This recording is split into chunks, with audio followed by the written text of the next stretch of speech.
Hello, listeners. This is Janine and Kristen from Henrico Casa. You are listening to our podcast, Vigilant Voices. Living life every day. Hello, listeners. Thanks for joining us today for another guest episode of our Vigilant Voices podcast. We love the discussions we have on all of our episodes, but the guest episodes are especially special to us. And that's because there are so many people doing such great work in our community. And these are people that we consider to be fellow Vigilant Voices. And by hearing their expertise and reflections, we can know more about the challenges facing children and families to ensure no child continues to face abuse, neglect, or trauma. Yes, and we're really looking forward to our conversation with today's guest, who is one of these Vigilant Voices. Mm-hmm. She is part of Henrico County's Victim Witness Assistant Program. And the goal of that program is to reduce the psychological trauma associated with being a victim of a crime. And that includes children and families that CASA may serve, but Victim Witnesses work is even broader, which you're going to hear about today. So welcome, Shelly Shuman-Johnson. Thanks you. Yeah, thanks for having being me here. Yeah. We're excited. I know, we cross paths frequently, but it's so nice to sit down and have an actual chat today. But before we dive into your work with Henrico County's Victim Witness, we would love for you to tell us and our listeners a little more about yourself, maybe a little bit about your backstory and what led you to this career. When I went to college, my plan was to graduate college and go to law school to work as a prosecutor. Okay. And helping victims. So that was my decision day one. Mm-hmm. But when I was in my junior year of college, I went to Virginia Beach with my sister, who was applying for the sheriff's department, and I saw an internship with the Commonwealth Attorney's Office there, and I truly knew nothing about Victim Witness. Yeah.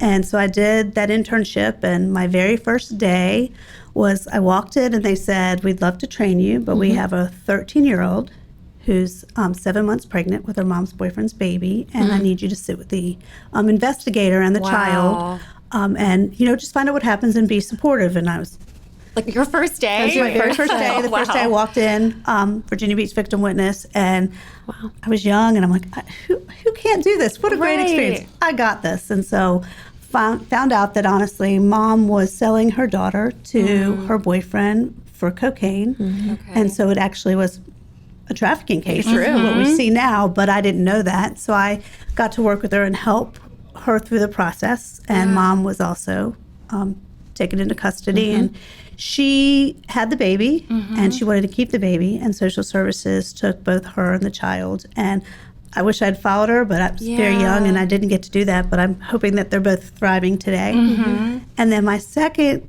case was working with the husband of a woman that was murdered in a hotel at the beachfront, and just seeing the trauma that he went through. And that changed the direction of my career, and I stayed in Victim Witness and have been here since then, and it's been 35 years. Wow. Amazing. I can't believe that was your first day. First wow. And I never connected the dots. Yeah. And I think a lot of us in this field don't. I never connected the dots from the trafficking we're seeing today to what I saw then. Right. And it's kind of like I always tell people, like domestic violence, because domestic violence, when I first started, there weren't domestic violence shelters. It was a family issue. Yeah. Right. Prosecutors didn't necessarily in all jurisdictions even prosecute the cases. Victims got their own attorneys if they wanted one. Protective orders weren't prevalent they are today. And so watching that, I've been able to watch that So much through the has years, changed. the evolution. Yeah. and, Interesting. the Victims' Bill of Rights. There was no Victims' Bill of Rights when I started, so Yeah. Wow. it's been an opportunity to see a lot. Well, and so that's a good transition then, because as you know, with CASA, the work at Victim Witness is rooted in legislative initiatives, and it really is intended to protect the rights and the well-being of victims. And so for you and your coworkers, that is what we call the Virginia Crime Victims and Witnesses Rights Act. And so maybe you could tell us, Shelly, a little bit about what that act is and just what it entails. I think it's important to know that before that, the word victim wasn't even in the code. Yes, there were crimes. Yes, it was mentioned if you did this act, but it didn't specifically say victims. And victims had no right. They've actually had very little voice. Although, fortunately, we work for Henrico County, and they had a victim witness program since 1988, and the Bill of Rights was passed in 1995. Wow. This jurisdiction has always been very supportive of victims. Governor Jim Gilmore was actually the Commonwealth Attorney at the time that I started. So and then he became Attorney General and then Governor. So he was really important in wanting that program to happen here in Henrico. There were 16 programs prior to when the Bill of Rights was passed. And now there's one in every jurisdiction in the state of Virginia. Wow. So the important thing is that it gave victims rights.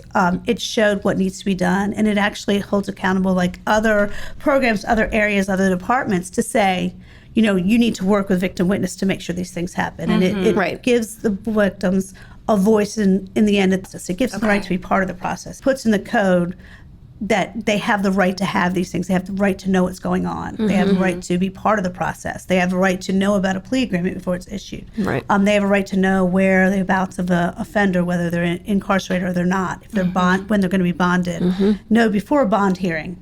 Yeah. And victim witness programs they're either in law enforcement in a police or sheriff's department. Okay. There are a few, and the rest are under a prosecutor's office. So it actually gives the advocates the right and the ability to have access to the information that they wouldn't necessarily have if they weren't part of the law enforcement agency. Right. Yeah. So it makes it very different than an advocate in a nonprofit organization. Sure. Yep. I'm glad you clarified that because I never thought about that. We're using this term victim a lot. Can you maybe step back to maybe define it? Yeah. And like what types of experiences the victims have that you're working with? So the code actually defines a victim as a person that is a victim of a felony or any violent misdemeanor. Okay. And so it's specific to those crimes. So anytime there is a person that is affected anyway by a criminal act that's a felony or a misdemeanor is a victim in the code, or any parent or guardian of somebody that is victimized, like a child sexual assault victim. Right. A lot of the kids you guys see, right.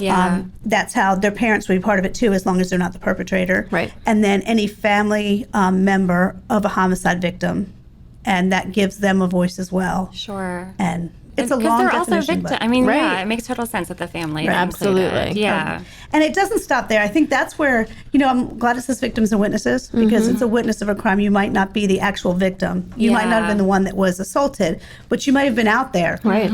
Or when somebody's shot and you're a witness and you see that, that affects you as well. So witnesses have rights too. Not the same, all the rights a victim has, but they also have rights. And, there's a big security. It's fearful. It's traumatizing. And even if it's something that somebody doesn't think is real serious, it can affect people in the worst way. Right. And so that trauma is what we try to minimize and help and empathize with and assist them through the process. Yeah. Right. So yeah. Well, and that then leads, I think, naturally into, we have seen and just know how many thousands of people that you help every year. And so when you talk about the rights of the victims or rights of the witnesses, what does that look like in terms of then services that might be offered? So from the very beginning, from the onset of the crime, one of the first things that a victim has rights to is that a law enforcement officer leaves them with a piece of paper that tells them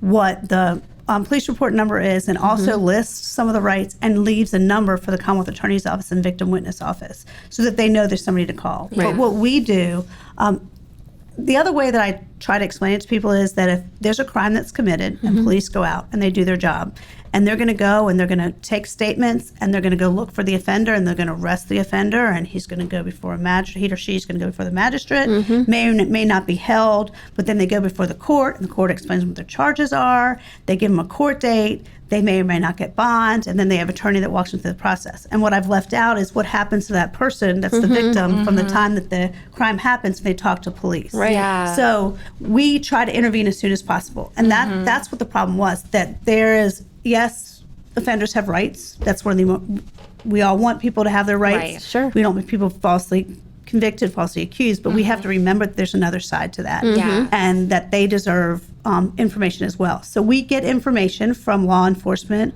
from the courts, from the prosecutor's office, from the onset of a crime, and we contact those victims and let them know that, I'm sorry you've been a victim of a crime. We're here to help you. You're not alone. Right. Yeah. Here's the defendant has been arrested, or the offender there hasn't been an arrest made yet. Here's the court date if there is one. Here's information about crime victims' compensation. Right. Here's information about VineLink and NABI, which is the places you can find out about offenders when they're locked up, when they're not, when they're released, if they're still being held. And here's our number, and we're here to help you in any way we can, walk you through the process. So that's one of the first things we do is get that letter out. Sure. Now, if somebody's being held and there's a bond, we notify the victim. The person has a bond hearing. The bond hearing's tomorrow. Right. You may be there if you want. You don't have to be there, but we want to know. Let us know how you feel. Yeah. How do you feel that person getting bond? And people, wide range of things. The people that you think would say, "Oh, I want them to stay and go under the jail," or say, "I feel safe with them out. I just want them to be held accountable for what they did to me." Right. So it's from one extreme to the other. Or I'm terrified, and we want to let the prosecutors know so they can present to the judge that this victim is terrified. And at that It's like time, that whole story. you know? The other and that's side. the piece that was missing. The Right. other side, victim witness is there because so that other side is not missing. Yeah. And that's why people have rights to that. And also letting people know about protective orders. Now, Right. you guys see lots of protective Lots orders of when them. it deals with children at the hands of their own family members. Right. And that's important. But also there's protective orders for people that have been victimized and want the court order to say they can't have any contact with me. Yeah. And Right. if they do, they can be guilty of a class 1 misdemeanor. Right. So it's very different. People always say no contact orders. Right. And you know that from Right. working Yeah. with CASA. No contact and protective orders are not the same thing. No, There's those a are big very difference. different. So it's our job to make sure people understand all those things. Sure. And that when it comes time to come into court, they're prepared. We set up the meetings with the prosecutors if they need them. We want to make sure if they want to see a courtroom before we go, they're there. We're there to answer every question that victims have before, during, and after court, Yeah. and then supporting them.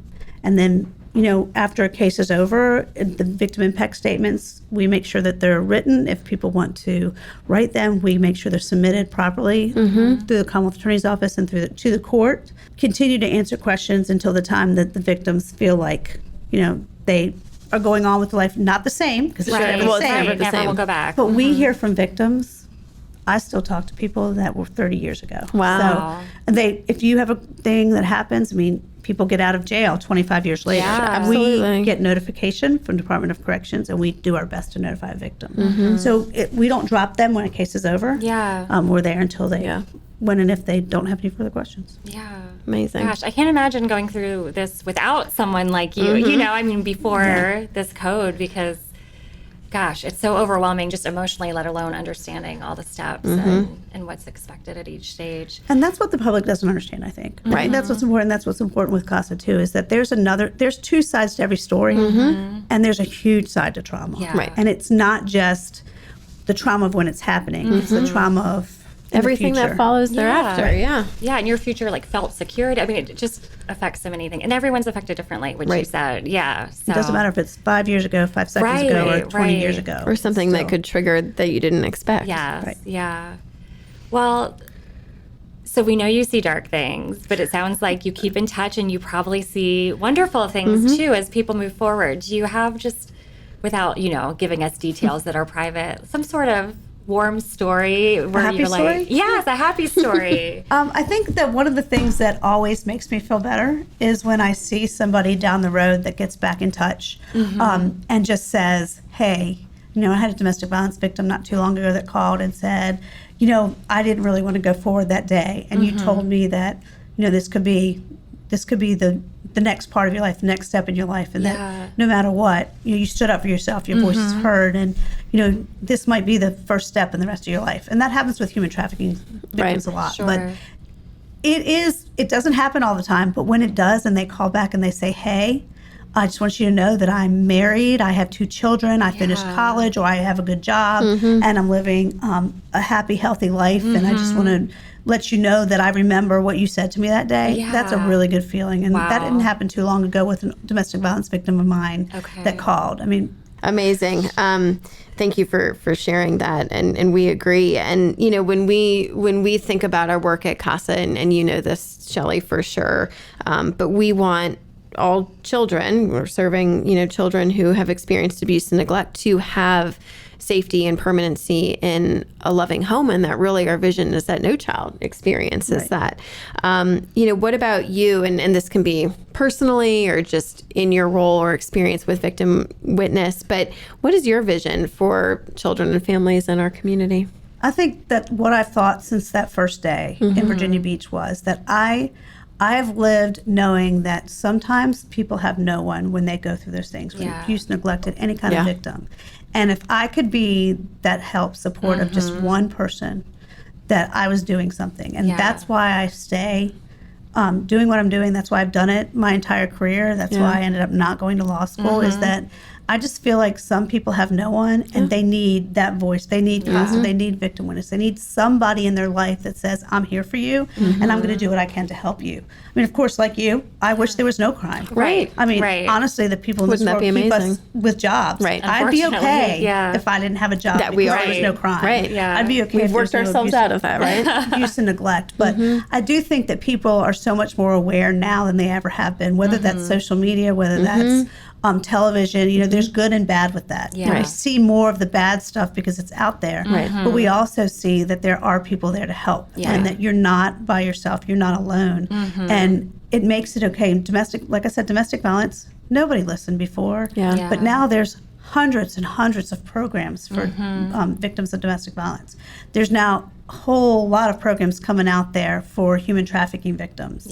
And, children are taking much more seriously than they ever were before. And it's because of programs like CASA, like Victim Witness, like the courts, seeing that, we do need to stand up for the people that can't stand up for themselves. Right. So if I can't get rid of it, I want there to be more programs out there that can help. We say the same thing so often, when you think about the children we work with, we hate that they've gone through these things, but gosh, at least they're not alone now, I mean, that's all you can kind of think sometimes when you bring that voice situations. forward and their perspective. And the things we take for granted that we get every day, we've grown up in nurturing healthy homes. And nobody's family's perfect, but I sure know that I'm a lot luckier than some people. But just the little things you can do. Well, so as we wrap up, we like to think about something we can all do, right? Because our listeners are a whole range of people, right? Some might be working in the field of child welfare, some might be educators, some are parents. Listener, we know you're listening with a heart for children and victims. Is there like a simple act of kindness or call to action that you would leave with everyone? You hear all the time, see something, say something. I know that's out there a lot, and people don't really consider what that is. But the simple thing is, if you have an idea that something's going wrong, it's okay to say something. And it's okay to do those little nice things for someone else. And that's what I hope that people know, and not just live within themselves and trying to figure, because all of our lives are complicated. Oh, of course. It's easy to get bogged down in your own life, but not see that there's other people out there that are not as fortunate as you are. And just be involved in your community. Do those things that are out there. Get involved in those organizations. Love that. So listeners, see something, say something. And get involved. Thank you for listening to Vigilant Voices, Henrico Casa's new podcast. We have a vision for all children to live in safe, healthy homes. You can help us make that happen. Tell a friend about our podcast and find us on social media. I believe in the better days.